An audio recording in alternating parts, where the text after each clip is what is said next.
May 9ರಂದು BSY ಅಭಿಮಾನೋತ್ಸವಕ್ಕೆ ಶುಭ ಕೋರಿದ ಆಪ್ತ ರುದ್ರೇಶ್. ಮಣ್ಣಿನ ಮಗನು ಇವನು ಕೊಡುಗೈದಾನಿ.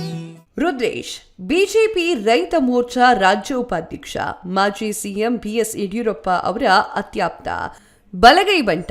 ಎಂಥ ಸಂದರ್ಭದಲ್ಲೂ ಮಾಜಿ ಸಿಎಂ ಬಿಎಸ್ ಯಡಿಯೂರಪ್ಪ ಅವರನ್ನ ಬೆಟ್ಟು ಕುಡಿದ ಹೃದಯವಂತ. ಯಾವುದೇ ಸಂದರ್ಭ ಬಂದರೂ ಕೂಡ ರಾಜ ಹುಲಿ ಜೊತೆಗೆ ನಿಂತು ಬೆಂಬಲವನ್ನ ಕೊಟ್ಟಂತಹ ವ್ಯಕ್ತಿ. ಒಂದು ಕಾಲದಲ್ಲಿ ಯಡಿಯೂರಪ್ಪ ಪಕ್ಷವನ್ನ ಬಿಟ್ಟು ಹೋದ್ರೂ ಕೂಡ ಅವರಿಗೆ ಸಾಥ್ ಕೊಟ್ಟು ಅವರ ಜೊತೆಗೆ ನಿಂತಿದ್ದು ರುದ್ರೇಶ್ ಅವರು.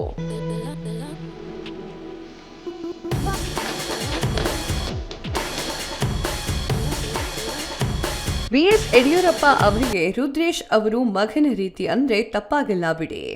ರುದ್ರೇಶ್ ಅವರು ಯಡಿಯೂರಪ್ಪ ಅವರು ಮುಖ್ಯಮಂತ್ರಿಯಾಗಿದ್ದಾಗ ಮತ್ತು ಪಕ್ಷದ ಚಟುವಟಿಕೆಯಲ್ಲಿ ಸಕ್ರಿಯರಾಗಿದ್ದಾಗ ಅವರ ಆಪ್ತ ಸಹಾಯಕರಾಗಿ ಕಾರ್ಯವನ್ನ ನಿರ್ವಹಿಸಿದ್ರು. ಸಂಕಷ್ಟದ ಪರಿಸ್ಥಿತಿಗಳಲ್ಲಿ ಅಥವಾ ರಾಜಕೀಯ ತಿರುವುಗಳಲ್ಲಿ ಯಡಿಯೂರಪ್ಪ ಅವರಿಗೆ ನಿಷ್ಠಾವಂತ ಬೆಂಬಲಿಗರಾಗಿ ನಿಂತಿದ್ರು. ಬಿಜೆಪಿ ಪಕ್ಷದ ಸಂಘಟನಾತ್ಮಕ ಕಾರ್ಯಗಳಲ್ಲಿ ವಿಶೇಷವಾಗಿ ಶಿವಮೊಗ್ಗ ಮತ್ತು ಬೆಂಗಳೂರು ಭಾಗದಲ್ಲಿ ಯಡಿಯೂರಪ್ಪ ಅವರ ಪರವಾಗಿ ಸಕ್ರಿಯವಾಗಿ ತೊಡಗಿಕೊಂಡು ಪ್ರತಿ ಹೆಜ್ಜೆಯಲ್ಲೂ ಕೂಡ ಅವರು ಸಾಥನ್ನ ನೀಡಿದ್ರು. ಯಡಿಯೂರಪ್ಪ ಅವರ ಸುದೀರ್ಘ ರಾಜಕೀಯ ಪ್ರಯಾಣದ ತೆರೆಮರೆಯಲ್ಲಿ ಕೆಲಸ ಮಾಡಿದ ಪ್ರಮುಖ ಆಪ್ತರಲ್ಲಿ ರುದ್ರೇಶ್ ಕೂಡ ಒಬ್ಬರು.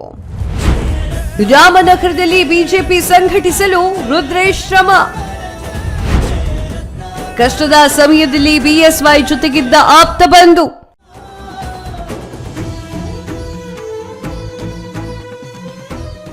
ಯಡಿಯೂರಪ್ಪ ಅವರು ಮುಖ್ಯಮಂತ್ರಿಯಾಗಿದ್ದಾಗ ರುದ್ರೇಶ್ ಅವರನ್ನ ಕರ್ನಾಟಕ ಗ್ರಾಮೀಣ ಮೂಲಸೌಕರ್ಯ ಅಭಿವೃದ್ಧಿ ನಿಗಮ ನಿಯಮಿತದ ಅಧ್ಯಕ್ಷರಾಗಿ ಕೆಲಸವನ್ನ ಮಾಡಿದ್ರು.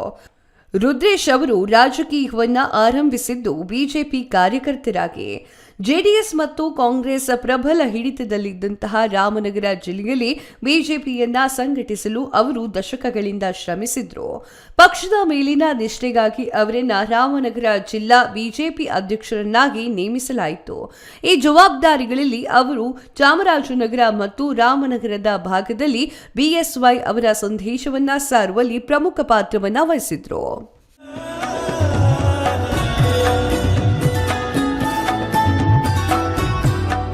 2018ರ ರಾಮನಗರ ಉಪಚುನಾವಣೆಯಲ್ಲಿ ಬಿಜೆಪಿಯಿಂದ ಅನಿತಾ ಕುಮಾರಸ್ವಾಮಿ ಅವರು ಸ್ಪರ್ಧೆಯನ್ನ ಮಾಡಿದ್ರು. ಒಟ್ನಲ್ಲಿ ಬಿಎಸ್ ಯಡಿಯೂರಪ್ಪ ಅವರ ಕುಟುಂಬಕ್ಕೆ ಮತ್ತು ಅವರಿಗೆ ದಶಕಗಳಿಂದ ಆಪ್ತ ಸಹಾಯಕರಾಗಿದ್ದಂತಹ ರುದ್ರೇಶ್ ಬಿಎಸ್ ಯಡಿಯೂರಪ್ಪ ಅವರು ಮಾತ್ರವಲ್ಲದೆ ಅವರ ಪುತ್ರ ಬಿವೈ ವಿಜೇಂದ್ರ ಅವರೊಂದಿಗೂ ರುದ್ರೇಶ್ ಇದೇ ಬಾಂಧವ್ಯವನ್ನ ಬೆಳೆಸಿಕೊಂಡಿದ್ದಾರೆ. ಪಕ್ಷದ ಯುವ ಮೋರ್ಚಾ ಮತ್ತು ಉಪಚುನಾವಣೆಗಳ ಉಸ್ತುವಾರಿಗಳನ್ನ ಹಲವು ಬಾರಿ ಹೊತ್ತಿದ್ದಾರೆ. ಪಕ್ಷದ ಕೆಲ ಕಾರ್ಯಕ್ರಮಗಳಲ್ಲೂ ಕೂಡ ಅವರು ಜೊತೆಗಿದ್ದು ಅವರಿಗೆ ಬೆಂಬಲವನ್ನ ಸೂಚಿಸುತ್ತಾ ಬಂದಿದ್ದಾರೆ ರುದ್ರೇಶ್ ಅವರು. ನಾನು ಬಿಎಸ್ವೈ ಅಭಿಮಾನೋತ್ಸವದಲ್ಲಿ ಭಾಗಿಯಾಗುತ್ತೇನೆ. ರಾಜ ಹುಲಿಗೆ ಸಾಥ್ ನೀಡುವಂತೆ ಆಪ್ತ ರುದ್ರೇಶ್ ಕರೆ. ಇನ್ನು ಮೇ 9ರಂದು ಚಿತ್ರದುರ್ಗದಲ್ಲಿ ನಡೀತಾ ಇರುವಂತಹ ಯಡಿಯೂರಪ್ಪ ಅಭಿಮಾನೋತ್ಸವಕ್ಕೂ ಕೂಡ ಆಪ್ತ ರುದ್ರೇಶ್ ಅವರು ಶುಭಾಶಯವನ್ನ ಕೋರಿದ್ದಾರೆ. ನಾನು ಕೂಡ ಬಿಎಸ್ ಯಡಿಯೂರಪ್ಪ ಅವರ ಅಭಿಮಾನೋತ್ಸವದಲ್ಲಿ ಭಾಗವಹಿಸುತ್ತೇನೆ ಅಂತ ಹೇಳಿಕೊಂಡಿದ್ದಾರೆ. ಮಾಜಿ ಸಿಎಂ ಯಡಿಯೂರಪ್ಪ ಅವರ ಆಪ್ತ ರುದ್ರೇಶ್ ಅವರು ಈ ರೀತಿಯಾಗಿ ಸಂದೇಶವನ್ನ ಸಾರಿದ್ದಾರೆ.